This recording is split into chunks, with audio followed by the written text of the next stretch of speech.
Hello students, आज का ये सेशन मैं उन सभी बच्चों के लिए ले रही हूँ जिन बच्चों ने इस बार का ग्रामीण बैंक का फॉर्म भरा है या भरना है। इस बार की आपकी जो ग्रामीण बैंक की नोटिफिकेशन है उसमें आपकी दो टाइप्स की वैकेंसीज है। एक है आपकी ऑफिस असिस्टेंट और दूसरी है ऑफिसर। और ऑफिसर में फर्दर स्केल 1, स्केल 2 और स्केल 3 आपको दिया है। तो बच्चे अगर मैं बात करूं सबसे पहले ऑफिस असिस्टेंट की, उसमें आपका इंटरव्यू नहीं होता है। और अगर मैं ऑफिसर पोस्ट की बात करूं वहां पर आपका इंटरव्यू होगा।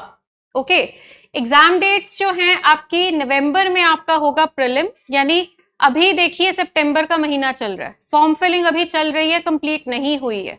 लास्ट डेट आपकी जो है फॉर्म फिलिंग की 21 सितंबर है। तो जिन बच्चों ने अभी तक इस फॉर्म को फिल नहीं किया है जल्दी से भर लीजिए, क्योंकि लास्ट डेट पे बहुत दिक्कत होती है। तो बेटर है कि आप हफ्ता पहले ही अपना फॉर्म जो है वो भर दीजिए अगर आप स्मूथली अपना पेपर का फॉर्म भरना चाहते हैं। और प्रीलिम्स जो है वो आपका नवंबर में होगा, और प्रीलिम्स जिसमें कि सिर्फ 2 सब्जेक्ट्स होते हैं आपके ग्रामीण बैंक में, वो है रीजनिंग और मैथ्स का। तो अगर आप प्रीलिम्स एग्जाम जो है उसकी भी प्रिपरेशन कर लेते हो नवंबर तक, और फिर आगे मेंस की तैयारी के लिए बाकी सब्जेक्ट्स भी आप कवर कर लेते हो, तो आप इस बार का ग्रामीण बैंक का पेपर का एग्जाम जो है बहुत अच्छे से क्वालिफाई कर सकते हैं, क्योंकि आपकी नोटिफिकेशन काफी पहले आ गई है और आपको समय उन्होंने अच्छा खासा दे दिया है प्रिपरेशन के लिए। ऐसा नहीं है कि नोटिफिकेशन के महीने बाद ही पेपर हो रहा है, ऐसा नहीं है। इन्होंने बहुत पहले नोटिफिकेशन निकाल दी है जिससे कि आप कॉन्फिडेंटली अपनी तैयारी स्टार्ट कर सकते हैं। आज भी अगर आप अपनी प्रिपरेशन स्टार्ट करेंगे तो आप बहुत आसानी से इस पेपर को क्लियर कर सकते हैं। तो चलिए अब मैं आपको बताऊंगी कि आपकी ये जितनी भी वैकेंसीज इस बार की नोटिफिकेशन में है उन सभी का एग्जाम पैटर्न क्या है। तो बात शुरू करेंगे हम सबसे पहले तो ऑफिस असिस्टेंट से। देखिए ऑफिस असिस्टेंट में जिसमें कि आपका पहले प्रीलिम्स है, उसके बाद आपका मेंस है, बस इंटरव्यू होगा नहीं। तो प्रीलिम्स में आपके 2 सब्जेक्ट्स है, रीजनिंग और मैथ्स।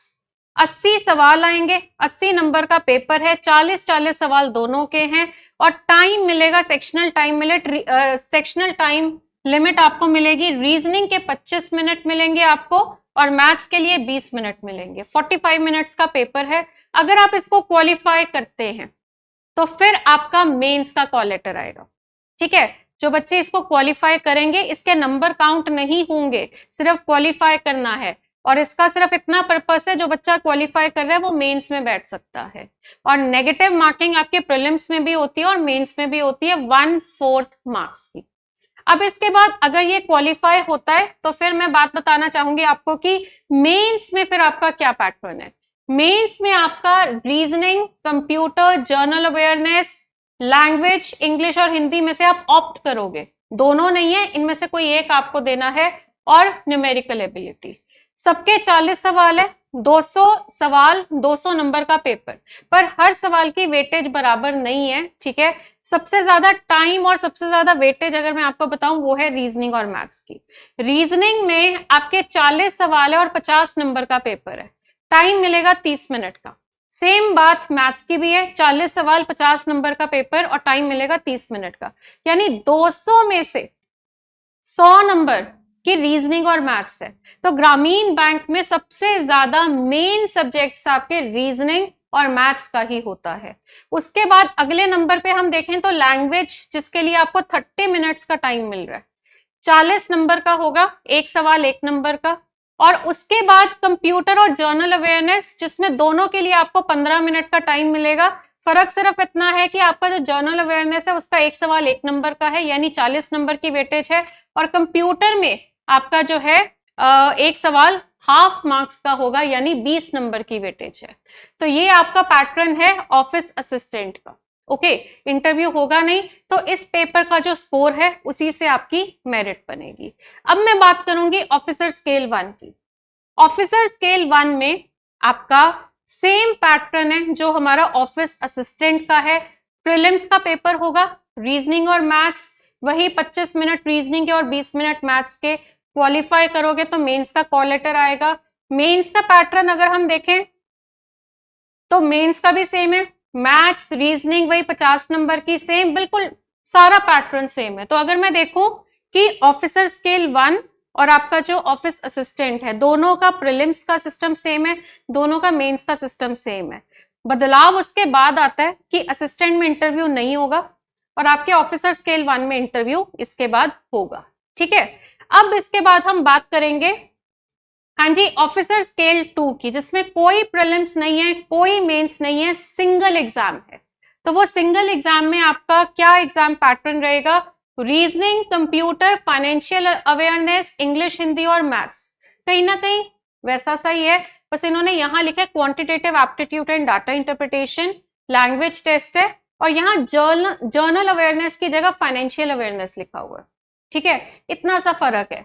तो मोटा मोटा अगर आप देखो, ये भी आपका जो ऑफिसर स्केल 2 का पेपर है, ये भी ऑलमोस्ट वैसा सा ही है कि वही 50 नंबर की रीजनिंग, 50 नंबर का मैथ्स, 30 मिनट का समय, लैंग्वेज के लिए आपको 30 मिनट मिल रहे हैं और कंप्यूटर और फाइनेंशियल अवेयरनेस के लिए 15 मिनट है।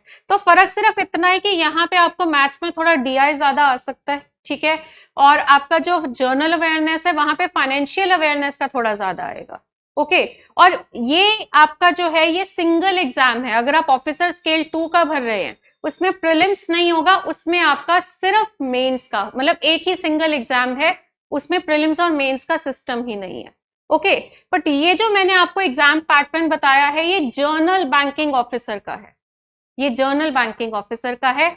इसी तरीके से अगर मैं बात करूं ऑफिसर स्केल 2 में स्पेशलिस्ट कैडर की, क्योंकि स्केल 2 में आपका जर्नल ऑफिसर भी और स्पेशलिस्ट ऑफिसर भी है। स्पेशलिस्ट ऑफिसर के एग्जाम पैटर्न में अगर हम देखते हैं तो यहाँ पे जरूर इन्होंने थोड़ा बदलाव किया है। यहाँ पे 240 सवाल है, वही सब 40-40 सवाल सबके आ रहे हैं जैसे अभी तक चल रहे थे। इसमें एक सेक्शन ऐड हो रहा है प्रोफेशनल नॉलेज का, जैसे कि अगर आप लॉ ऑफिसर का भरोगे तो उसके क्वेश्चंस आपको प्रोफेशनल नॉलेज में मिलेंगे, है ना। तो आप जो भी स्पेशलिस्ट क्वालिफिकेशन भर रहे हैं उसका सेक्शन जो है वो ऐड ऑन हो जाएगा, तो वो प्रोफेशनल नॉलेज में ये सब आपका रहेगा। और अगर आप मार्क्स देखो 200 नंबर ही है। इन्होंने क्या किया, इन्होंने यहाँ पे रीजनिंग और मैथ्स जो है वो 40 नंबर का ही रखा। अभी तक 50 नंबर हो रहा था, तो ये दोनों 40 नंबर के ही हैं। उसके बाद आपका फाइनेंशियल अवेयरनेस 40 नंबर का ही है पहले की तरह। लैंग्वेज वाला जो है वो 20 नंबर का हो गया, और आपके प्रोफेशनल नॉलेज जो है वो 40 मिनट का है। ओके, तो प्रोफेशनल नॉलेज 40 सवाल 40 नंबर 30 मिनट का समय, रीजनिंग के लिए 40 सवाल 40 मार्क्स 30 मिनट का समय। उसके बाद फाइनेंशियल अवेयरनेस के लिए 40 सवाल 40 नंबर 15 मिनट का समय। उसके बाद लैंग्वेज के लिए आपके 40 सवाल 20 नंबर और 30 मिनट का समय, और कंप्यूटर के लिए 40 सवाल 20 नंबर 15 मिनट का समय, और क्वांट्स और DI के लिए 40 सवाल 40 नंबर 30 मिनट का समय। यानी कुल मिलाकर 150 मिनट का पेपर है और 200 मार्क्स का होगा, सवाल आएंगे 240। तो इसमें इन्होंने मतलब बहुत चीजें भर दी हैं। आगे बढ़ते हैं स्केल 3 की तरफ। हाँ जी, स्केल 3 की अगर मैं बात करूं तो स्केल 3 में इन्होंने क्या किया है, रीजनिंग और मैथ्स वही जैसे पहले चल रहा था, 40 सवाल 50 नंबर, वही सेम चीज है। ठीक है, और यहाँ पे क्योंकि देखो ऑफिसर स्केल 3 जो है वो भी कोई स्पेशलिस्ट ऑफिसर वाली वैकेंसी नहीं है ना, वो आपकी जो है जर्नल ऑफिसर वाली ही वैकेंसी होती है। तो यहाँ पे उन्होंने कोई प्रोफेशनल नॉलेज का एक सेक्शन ऐड नहीं किया है, वो सिर्फ स्पेशलिस्ट वालों के लिए है स्केल 2 में। स्केल 3 में वही सारी चीजें, आपकी जो पैटर्न था ऑलमोस्ट वैसा सा ही है। फर्क सिर्फ ये है कि यहाँ DI लिख दिया, जर्नल अवेयरनेस की जगह फाइनेंशियल अवेयरनेस लिख दिया। ठीक है, तो एक तरह से स्केल 2 का जो जर्नल ऑफिसर वाला था ना, कुछ वैसा ही पैटर्न है। और बाकी वेटेज आपकी वही 40 सवाल 50 नंबर, 40 सवाल 50 नंबर, कंप्यूटर के 40 सवाल 20 नंबर, 40 सवाल आपके फाइनेंशियल अवेयरनेस के 40 नंबर, और आपका लैंग्वेज का 40 सवाल 40 नंबर। टाइम भी आपको ऑलमोस्ट सेम है। तो देखा जाए आपका जो प्रीलिम्स हो रहा है वो सिर्फ ऑफिस असिस्टेंट के लिए है और स्केल 1 के लिए है।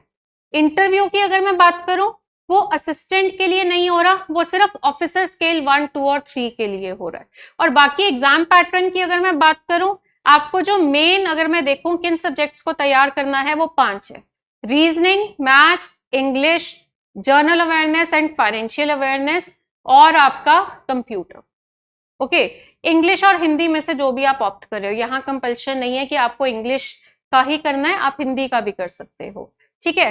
अब बात करती हूं मैं इंटरव्यू की। इंटरव्यू जिसकी वेटेज है 100 नंबर की, 100 मार्क्स की वेटेज है, जो कि सिर्फ स्केल 1, 2 और 3 के लिए होगा। अब असिस्टेंट का तो जो मेरिट लिस्ट है वो सिर्फ मेंस के स्कोर पे बनेगी, पर जो आपका ऑफिसर स्केल 1 है, स्केल 2 है, स्केल 3 है, इसमें जो आपका मेंस का पेपर हुआ है या जो सिंगल एग्जाम हुआ है, क्योंकि स्केल 1 में तो प्रीलिम्स और मेंस दोनों हुए हैं ना आपके, पर जो आपका स्केल 2 और स्केल 3 है इसका तो सिंगल एग्जाम है। तो वो जो मेंस का पेपर हुआ है स्केल 1 के केस में और जो सिंगल एग्जाम हुआ है स्केल 2 और स्केल 3 के लिए, उसके नंबर और इंटरव्यू के नंबर मिलाकर आपकी बनेगी मेरिट लिस्ट। ओके, और वेटेज आपको मैं बता दूं, इंटरव्यू 100 नंबर का होगा, जिसमें से क्वालिफाइंग मार्क्स से आपके 40% मार्क्स होने चाहिए अगर आपको इंटरव्यू को क्वालिफाई करना है। और जो आपका फाइनल स्कोर है वो मेंस और इंटरव्यू को मिलाया जाएगा। मेंस के जो स्कोर है उसको 80% में कन्वर्ट करेंगे और जो इंटरव्यू के स्कोर है उसको 20% में कन्वर्ट करेंगे। ओके, और इससे आपका बन जाएगा फाइनल स्कोर। तो ये है आपका एग्जाम पैटर्न इन सभी वैकेंसीज का, जो सारी की सारी आपके एग्जाम में इस बार की नोटिफिकेशन में है। स्पेशलिस्ट और जर्नलिस्ट में थोड़ा सा डिफरेंस था, बाकी अगर हम देखें काफी हद तक ऑलमोस्ट सेम ही रहा है सिस्टम आपका। और इसके बाद आपको मैं सबसे इंपॉर्टेंट अपडेट देना चाहूंगी कि अगर आप ग्रामीण बैंक की तैयारी करना चाहते हैं तो हम लेकर आए हैं आपके लिए IBPS RRB का रिकॉर्डेड बैच, जिसमें हम असिस्टेंट और ऑफिसर दोनों वैकेंसीज को कवर करेंगे। प्री और मेंस दोनों की तैयारी आपको करवाई जाएगी और हमारी पूरी एक्सपर्ट टीम होगी, जिसमें आपको हम हिंदी की क्लासेस भी प्रोवाइड करेंगे। अरुण सर की, सत्येंद्र सर इंग्लिश की क्लासेस लेंगे और अरुण सर हिंदी की क्लासेस लेंगे। और ये बैच की कॉस्ट रहेगी सिर्फ और सिर्फ, इस बैच की कॉस्ट है सिर्फ और सिर्फ 999। तो अगर आप इस बैच को एनरोल करना चाहते हैं, जल्दी से कैरियर विल की ऐप कर लीजिए डाउनलोड, जिसका लिंक आपको नीचे डिस्क्रिप्शन में मिल जाएगा। Thank you so much.